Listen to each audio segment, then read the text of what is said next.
You step into your backyard one quiet morning. The grass is still damp. The air feels soft. Maybe you are holding a warm cup of coffee, still half asleep, just listening to the birds begin their day. And then something on the fence stops moving. A squirrel. A second ago, it was busy. Maybe it was nibbling a seed. Maybe it was checking the grass. Maybe it was running along the fence the way squirrels always seem to do, quick and full of purpose. But the moment you appear, it freezes. Not in panic, not completely, just still. Its tiny paws hold the rail. Its tail grows quiet. Its body turns slightly toward you.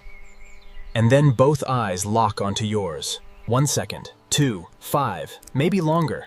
Long enough that you stop moving too. Long enough that the whole backyard seems to pause around you. Most people laugh this off. They say, "That squirrel is curious," or "It got startled," or "Squirrels are just funny little creatures." And maybe all of that is partly true. But if you have ever felt that a squirrel's stare was a little more personal than a random glance, you may not be imagining it. Because when a squirrel stops what it is doing and looks directly at you, it may not be just watching. It may be recognizing. It may be remembering. And it may be deciding what kind of presence you are in its little world. Not a monster, not a threat by default, not just a giant shape moving through the yard, but maybe something more familiar. A person who appears at the same time each morning. A person who moves gently. A person who fills the bird feeder. A person who stands on the porch and lets the small lives in the yard continue around them. To a squirrel, that can matter. A backyard is not just a backyard to the animals who live in it. It is a living map. Every fence rail is a road. Every branch is a bridge. Every tree trunk is a ladder. Every shrub is a hiding place. Every feeder is a clue. Every familiar sound becomes part of the rhythm of the day. And if you are there often enough, calmly enough, kindly enough, you become part of that rhythm too. So when a squirrel stares at you, the question is not only, why is it looking at me? The better question is, what has this little animal learned about me? And what is it deciding now? Because that stare usually leads to one of 3 quiet choices. It may stay. It may keep watching. Or it may disappear. But the beautiful part is this. Once you know how to read what happens after the stare, you begin to see your backyard in a completely different way. Not as a place where animals simply pass through, but as a place where tiny relationships are being formed every day. Let's start with the first choice. The squirrel stays. This is the moment most people miss, because it looks so ordinary. A squirrel looks at you for a few seconds, then lowers its head and keeps eating. It picks up a seed. It turns an acorn in its paws. It sniffs the grass. It continues with its morning. And because nothing dramatic happens, we assume nothing happened at all. But something did happen. The squirrel noticed you. It measured the moment. And then it allowed life to continue with you nearby. For a small, wild animal, that is not meaningless. A squirrel does not have to understand friendship the way people do in order to feel the difference between a frightening presence and a familiar one. It can learn patterns. It can learn that you are the person who steps onto the porch without rushing. The person who does not chase. The person who does not throw things. The person whose hands may refill the feeder. The person whose footsteps are part of the morning, not the start of danger. And over time, that can become a very gentle kind of trust. Not the trust of a pet. Something smaller, quieter, wilder. The kind of trust that says, I see you. I know you are there. Because in the world of a squirrel, safety is never taken for granted. The yard may feel peaceful to you, but to a squirrel, it is full of decisions. Open grass means exposure. A passing shadow could be a hawk. A sudden bark could mean a dog. A strange movement near a tree could close off the fastest escape route. So when a squirrel looks at you and stays, it is giving you a small compliment in the only language it has. It is saying, with its body, you are familiar enough for this moment to continue. And if you love the small animals in your yard, that is one of the sweetest rewards you can receive. Not because you forced it, not because you tried to tame it, but because your quiet presence became part of the place. Some squirrels take this even further. If they live near people for a long time, they may come closer. They may sit on a fence rail and wait. They may appear when the back door opens. They may look toward the porch as if they expect something good to happen. This does not mean they have stopped being wild. It means they are smart enough to remember which humans are gentle, which routines bring food, and which places feel safe. And that is why a squirrel's stare can feel strangely warm. Sometimes, it is not the look of a stranger. Sometimes, it is the look of a little neighbor who has noticed you noticing it. But not every stare ends with staying. Sometimes, the squirrel chooses the second response. It watches. This is the moment when the squirrel does not run away, but it also does not fully relax. It may climb from the grass to the fence, from the fence to a low branch, from the branch to the backside of a tree trunk. Then it peeks around. One bright eye, half a face, a tail curved behind it like a question mark. It has not left, but it has changed the distance. It has made the situation safer while keeping you in view. This is not rejection, it is caution. And caution is part of how wild animals stay alive. Maybe you came outside earlier than usual. Maybe you are carrying a rake or a watering can. Maybe you stepped down from the porch onto the grass. Maybe you walked toward the tree it normally uses as an escape route. Maybe you simply paused and looked at it longer than you usually do. To you, these are tiny changes. To a squirrel, tiny changes can matter. Because squirrels are careful readers of place. They know the routes across the fence. They know which branch bends and which branch holds. They know where the cat sits in the window. They know where the dog appears.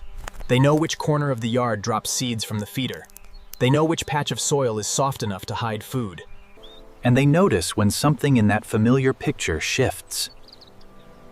That is why the stare can last. Is this still the same safe morning? Is this person moving like usual? Is my path still open? And you answer without saying a word. A slow step tells it one thing. A sudden movement tells it another. Standing still tells it something else. Turning away may soften the whole moment. Your body becomes part of the conversation. This is where the magic of backyard watching begins. Because you realize that the animal is not just reacting to you, it is interacting with your presence. Not emotionally, in the same way people do. Carefully, intelligently, in a way shaped by memory, habit, and the need to feel safe. And when you treat that moment gently, you do not need to move closer. You do not need to feed it by hand. You do not need to make it trust you faster. You only need to become calm enough that the yard can continue. That is often how trust begins in a backyard. Not with a grand moment, but with one creature staying still so another creature does not have to run. Now sometimes the squirrel makes the third choice. It leaves. The stare ends quickly. Its body tightens. The tail flicks once, up the tree, across the fence, into the hedge, over the roofline of the shed.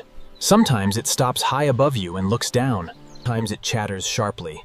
Sometimes the tail snaps behind it like a little flag of alarm. This is not personal in a cruel way. It does not mean you failed. It does not mean the squirrel dislikes you. It only means that, in that moment, distance felt safer than staying. And that is okay. One of the kindest things you can do for backyard wildlife is to respect the moment when an animal chooses space. Because space is part of trust too. A squirrel that runs today may stay tomorrow. A squirrel that watches from a branch this week may eat calmly on the fence next month. A squirrel that once vanished at the sound of the door may later pause, look at you, and continue on its way. Trust in a wild animal's world is often built in tiny pieces. A few quiet mornings, a few gentle movements, a few moments where nothing bad happens. You may not notice those moments adding up, but the animals in your yard often do. They notice your habits. They notice whether your movements are soft or sudden. They notice whether you give them room. They notice whether your yard is a place where small creatures can keep living their lives. And slowly, your presence becomes less like an interruption and more like part of the landscape. Now here is the part that makes the stare even more interesting. A squirrel is not only looking at you, it is also looking at where you are. The same squirrel may behave very differently depending on your position in the yard. If you stand on the porch, it may stay calm. If you step onto the grass, it may lift its head. If you move toward the feeder, it may watch more closely. If you stand near the base of its favorite tree, it may climb higher. If you walk near a patch where it has been digging in the fall, it may stare longer than usual. Why? Because to the squirrel, you are not just a person. You are a person in a specific place, and that place may matter. The oak tree is not just a tree. It may be the quickest way to safety. The fence is not just a fence. It may be a highway to the next yard. The bird feeder is not just for birds. It may be where small seeds fall every morning. The soft soil under the leaves is not just garden mess. It may be a place where food has been hidden for later. So if a squirrel stares at you, try asking a kinder, deeper question. Not, why is it staring at me? But, what am I standing near in its world? Am I near its escape route? Am I near its food? Am I near a place it has been digging? Am I standing between it and the tree? Am I changing the path it usually takes? That one question can transform your backyard. Suddenly, you do not just see grass and branches. You see routes, shelter, feeding spots, safe perches, little doorways through the yard that you never noticed before. And the squirrel becomes less like a random visitor and more like a tiny resident with a map of its own. This is why watching wildlife in your own backyard can feel so special. You are not traveling to a distant forest. You are not watching animals through glass. You are standing in the same ordinary place that you stand every day, and realizing that it is extraordinary to someone much smaller than you. For that squirrel, your yard may be a whole country. The fence line is a road. The maple tree is a tower. The shed roof is a lookout. The feeder is a marketplace. The hedge is a safe tunnel. The porch is where the familiar human appears. And every time you step outside, you become part of the story. That does not mean the squirrel belongs to you. It does not mean you should try to touch it, chase it, or make it depend on you. The best kind of friendship with wild animals is usually a respectful one. A friendship of distance, routine, softness, patience, the kind where you make the yard a little safer, and they reward you by returning, by staying a little longer, by singing from the branch, by eating on the fence, by looking at you without instantly running away. If you already love birds, squirrels, and the small lives around your home, you probably know this feeling. It is not ownership, it is being accepted as a gentle presence, and sometimes that is enough to make an ordinary morning feel magical. So how can you read the stare the next time it happens? Do this. When you see a squirrel looking at you, do not rush forward. Do not wave. Do not call loudly. Do not try to make the moment happen faster. Just pause. Let the squirrel have a few seconds. Then watch what it does after the stare. That is the answer. If it lowers its head and keeps eating, it has chosen to stay. If it climbs higher but keeps looking, it is watching. If it flicks its tail and disappears, it has chosen space. Stay. Watch. Leave. 3 simple choices, but behind them is a whole little world of memory, caution, curiosity, and familiarity. Try this more than once. Try it in the morning. Try it in the afternoon. Try it from the porch. Try it from the grass. Try it near the feeder. Try it when the squirrel is on the fence, and when it is near a tree. You may begin to notice that the same squirrel does not always react the same way. And that is the point. It is not random. It is reading the moment. It is reading the place. And in its own small way, it is reading you. Not your thoughts, not your heart, but your rhythm, your gentleness, your distance, your predictability, your place in the yard. And if you show up kindly enough, often enough, quietly enough, you may become one of the safe things it recognizes. That is what makes the stare so lovely. It is not just a look. It is a tiny meeting between two worlds. Your world, with coffee and porches and garden paths, and its world, with branches and seeds and escape routes and soft places to hide food. For a few seconds, those worlds touch. And the squirrel decides what kind of morning this will be.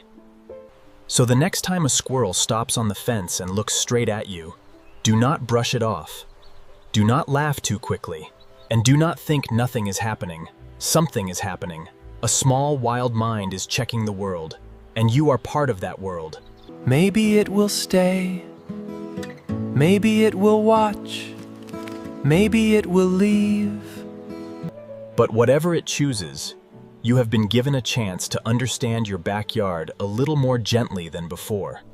Tomorrow morning, try this. Step outside quietly, find the first squirrel you can see, and when it looks at you, watch what comes next. Does it stay? Does it climb higher and keep watching? Or does it disappear into the trees? Tell me what you saw in the comments. Because your backyard has secrets. And sometimes, the first secret is simply this: the animals have been noticing you too.